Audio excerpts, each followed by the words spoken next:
Cuevas, bonsoir. Bonsoir. Alors Guy, à l'âge de 19 ans, après avoir fui le Cuba de Fidel Castro, vous débarquez en France, où vous allez bientôt devenir le disquaire le plus branché de Paris. La musique du palace, c'est vous.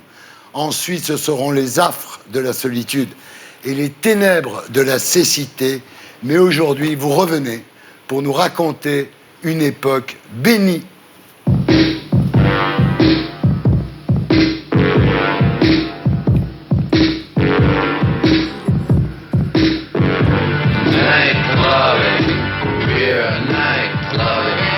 Alors on commence, Guillermo Cuevas Carrión. Absolument. Vous êtes né le 29 août 1945 à La Havane, à Cuba. À l'époque, le dictateur Batista est encore au pouvoir. Votre père est mécanicien. Alors votre père, c'était quand même un macho taciturne, Oui. très beau. Oui. Il avait des traits indiens un peu, hein? Oui, un peu, oui. Ouais. Oui, oui. Et votre mère était blanche. Oui. Elle avait elle-même une mère française et c'est quelqu'un d'extrêmement élégant et raffiné. À la maison, on parle pas beaucoup. Du tout.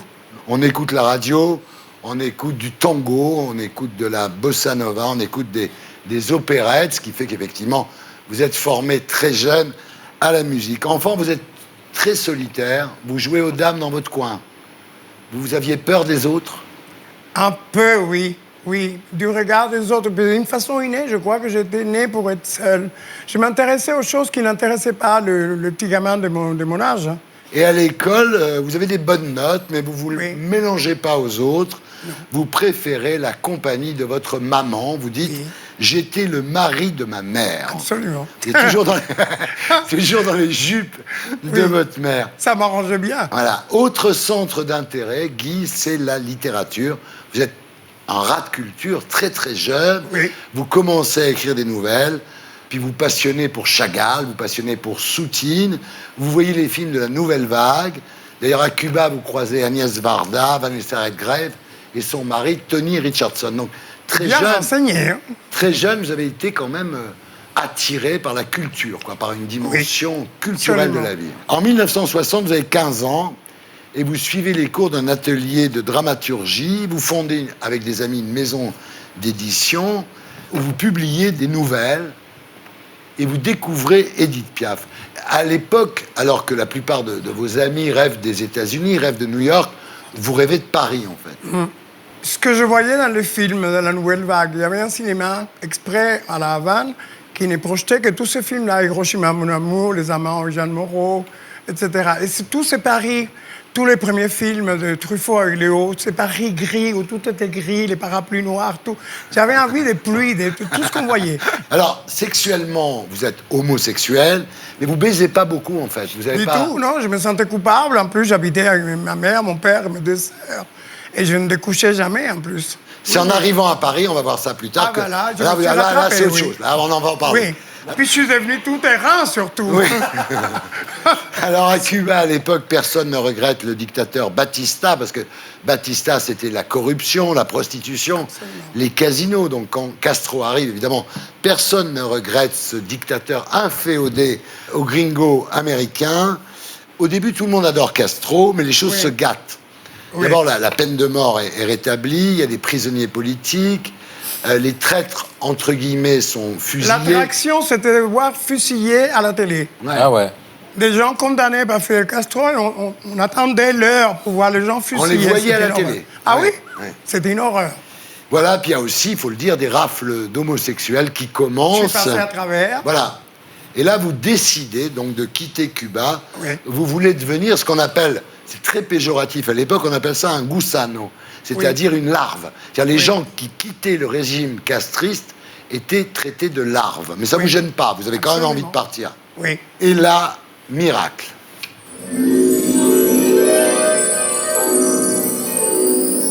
Vous rencontrez Fidel Castro chez sa maîtresse, Margarita, une actrice uruguayenne.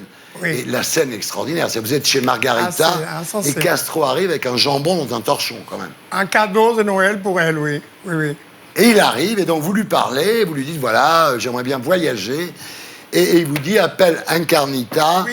elle va s'occuper de toi. Et en fait, vous avez un cousin qui bosse à l'UNESCO à Paris, qui est prêt, non pas à vous accueillir, mais disons à faciliter votre voyage. Et Castro accepte que vous partiez à Paris, c'est quand même extraordinaire. Et donc, début janvier 1964, vous vous envolez vers l'Europe et vous arrivez à Paris. Alors, votre cousin qui bosse à l'UNESCO... Socrate. Socrate. Alors, Socrate, il n'est pas super sympa, Non. parce qu'il vous fait poireauter 4 heures dans le bistrot boulevard Gouvion-Saint-Cyr, quand même. Oui, absolument. En bas de chez lui, oui. Mais il vous fait même pas monter chez lui, Socrate. Non du tout. Un enfoiré, non, Quel non, non. connard. Du tout. Et en plus, il vous amène non pas chez lui, mais dans un hôtel minable. Minable, où il a payé la nuit, il m'a laissé tout seul, Ouais. moi avec tous mes doutes, je regrettais déjà presque d'être là. Je l'ai plus Ici, jamais la voix. fréquenté. Oui, oui. Rien de très important, je voudrais juste dire à Guy que Oui. c'est normal qu'il ne me voie pas. Oui, oui, Et je lui crois. demander pourquoi il imite l'accent de Victoria Abril. Mais je l'adore, la Victoria. Alors, à l'époque, vous partagez votre misère avec Nestor Almendros. Ça, c'était déjà plus chic. Ouais. Mais on était à la mer tous les deux. Oui, d'accord. Bien sûr. Et vous deviendrez ce que vous êtes devenu, mais lui deviendra le directeur photo de Truffaut, de Romer, de Barbet César, Schroeder. Oscar. Ah oui, évidemment, c'est un type extraordinaire. Et alors, pour survivre à l'époque, vous faites des petits boulots, vous êtes agent de voyage, vous êtes manutentionnaire au printemps, vous passez l'aspirateur au BHV. Je ne savais pas passer l'aspirateur. Alors, tout va changer lorsque vous rencontrez Sévéro Sarduy, donc, qui était éditeur aux éditions du Seuil, et il vous trouve un job, vous mettez les livres dans les cartons aux éditions du Seuil pour les envoyer aux libraires. Oui. Voilà, c'est votre Absolument. premier boulot dans l'édition. Absolument. Et là, vous rencontrez, grâce à Sévéro Sarduy, vous rencontrez Roland Barthes, Oui. que vous faites marrer, quoi, parce qu'il est très timide, Roland Barthes. Oui. Et vous lui faites des vannes libertines, donc Oui, je il parlais rougit, cul, mais il oui. vous adore. Oui, oui. Mais c'est un dénommé Henri Guéné, le disquaire d'une boîte qui s'appelait Le Fiacre, qui va vous brancher dans le métier de DJ, de disquaire, comme on disait à Absolument. l'époque. Et là, vous fréquentez le Nuage. Et alors, au début des années 70, vous devenez le bout en train du Nuage. Vous commencez à rencontrer des gens. Vous Le rencontrez... leader Massimo Gargia. Ouais. Et puis Karl Lagerfeld, et puis Kenzo, etc. Ouais. Et alors, vous créez votre style, en fait. C'est-à-dire que quand vous passez aux platines, vous commencez à imposer le style Cuevas, c'est-à-dire que vous mélangez tout. Vous mélangez aussi bien du rock, que de l'opérette, que des bruits, Ah que oui, des oui, effets oui, oui. sonores. Vous créez Comment le style Cuevas à ce moment-là. Oui.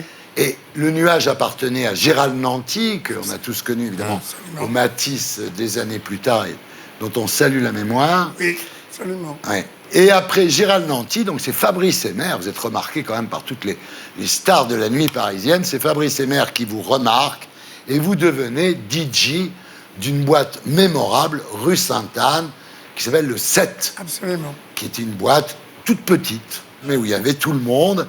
Là, vous croisez Françoise Sagan, Jeanne Moreau, Robert Hirsch, Francis Bacon. Saint-Laurent et Berger, Eh bien ouais. sûr. Et Francis Bacon était quand même Il bien est- allumé, quand même, entre l'alcool Oh, et bah, la il est- cocaïne. Il était comme les peintures, comme Oui. ces peintures. Il était- Amoché, point de suture, le Ouais. vieux beurre noir, et tout, puisqu'il était sadomaso, comme on sait. Et puis Guy, c'est aussi l'époque des top modèles. Oui, C'est-à-dire qu'à l'époque, il y avait quand même Toutes. toutes les plus belles filles du monde. toutes. Et le 1er mars 1978, il y a 40 ans, Fabrice Hébert ouvre le Palace. Oh là. Il n'est pas le bouba, je vois la vie en rose. Alors, je voudrais dire à Stéphane Guillon que je n'ai pas les larmes aux yeux. Sur commande, connard. J'ai les larmes aux yeux parce que je suis ému. Tu verras un jour, ça peut t'arriver d'être ému. Tu verras.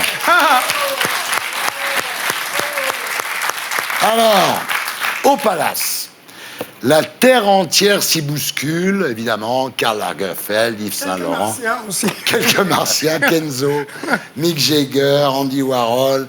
Et ce sont vraiment les dernières fêtes que Paris a connues, parce que depuis, malheureusement, il n'y a pas eu beaucoup de grandes fêtes à Paris. On regarde le Palace.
Eh oui, C'est quand même bizarre, Thierry. c'est la C'est dernière quand même fois. bizarre qu'en voyant ces images, ça ne te procure aucune émotion. Tu Donc n'as pas de Stéphane cœur. Guillon a raison. Alors, en 1981, la fête tire à sa fin. Fabrice Hébert est malade, et non pas du sida, contrairement à ce que tout le monde raconte, mais d'un cancer de la vessie. Il commence à prendre de la coke sous l'influence d'un amant à lui. Il est ruiné, et arrive le sida. La fête est finie.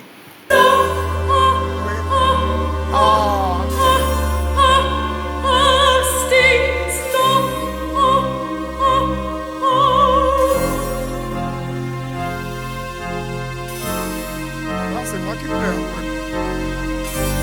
Et voilà, c'est la fin de l'insouciance, Oui. la fin du libertinage. Vous partez du palace, Guy, Oui. sur un coup de tête, Oui. sans Oui. indemnité. Non, parce que j'ai pensé, je connaissais même pas ça. Je suis un petit émigré à Paris. Ensuite, vous vous retrouvez au bain-douche. Alors, effectivement, c'est tout à fait différent. C'est-à-dire que les patrons du bain-douche, à l'époque, c'est pas Fabrice Hébert, mais bon, c'est quand même encore une bonne époque. C'était bien. Vous croisez Robert De Niro, Jack Nicholson, Ah Roman oui. Polanski. Enfin, David c'était quand même- Bowie, tout le C'était monde, très oui, oui. sympa. Vous y resterez jusqu'en 1990. Et c'est là que nous tournerons Bain de minuit Oui. ensemble, où chaque semaine, vous faisiez Oui. une séquence qui s'appelait Le chouchou de la Ah, c'était semaine. bien. Et vous nous disiez les disques qu'il fallait écouter C'était chaque bien. semaine. On Ah. regarde. Le chouchou de la semaine. Alors, qu'est-ce que c'est cette Alors, semaine cette semaine, Première c'est semaine. quelqu'un qui n'est pas créateur de chauffeur chez Habitat, il est cousin de Pierre Dalby. Ouais, C'est quelqu'un dont on parlera beaucoup dans quelques années, qui a beaucoup de talent, qui a une voix exceptionnelle. c'est très chouette. C'est chouette, hein. Ouais. Qu'on pourra comparer à s'appelle comment, il Prince, à s'appelle Michael Jackson. Ouais. D'ailleurs, il a le look déjà, non? C'est nouveau C'est un noir, un peu Américain? délavé, C'est un comme Américain ça. ou un un peu Anglais? opprimé. Il est américain, il est déserteur de l'armée. Et il habite en Angleterre. Il habite en Angleterre, il est numéro 1, il passera à Paris à la Cigale au mois d'octobre. Très bien. Et puis il est mignon, non? Il ressemble, c'est bien. il ressemble à Michael Jackson. Il est pas mal. Bon, Terence il- Trent D'Arby. Oui, Terence Trent, lui aussi. Délavé, pétiné, petit Il est pouce, parfait. a une grande voix. Et voilà, c'était les bains-douches, c'était Bain de minuit, Très bien. c'était ma première émission de télévision. Ensuite, il y aura le Niels, Ça, le c'est Barrio tellement bien. Latino. Vous perdez la vue à ce moment-là, vous commencez à... Je commence, oui. Oui. Et là, c'est le drame.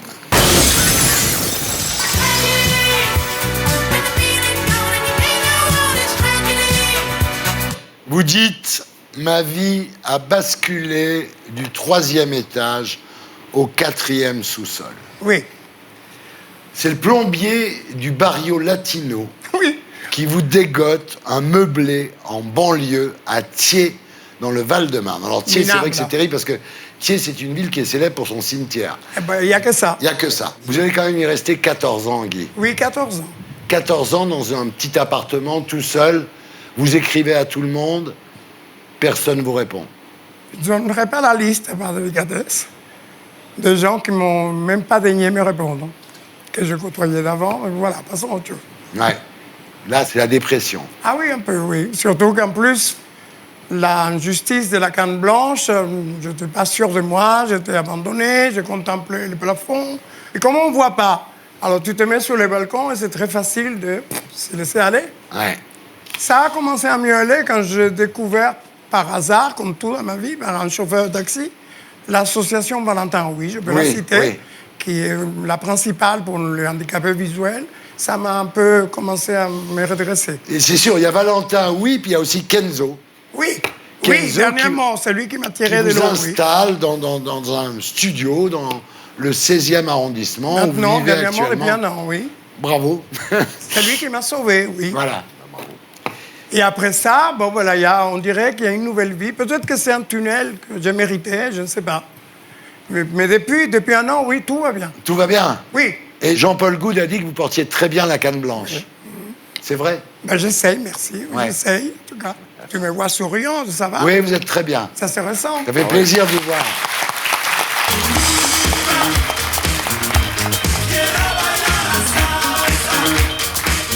Et pour être sûr de ne rien rater de Inarditube, abonnez-vous et mettez un pouce bleu.